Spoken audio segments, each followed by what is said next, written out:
Yoruldun. Sən nəsən? Qoca nənə. Qoca nənə və əlindəki nədir? Taxta. Taxtdan.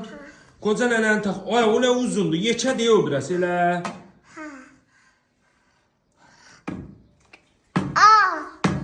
Mən o çox çimləşim. 32 dişim var. Ta Arq qoca nənə. 32 dişim var. Ta nə istəyirsən? Elə hamının ağzında 32 dişi olsa nə dərd olar?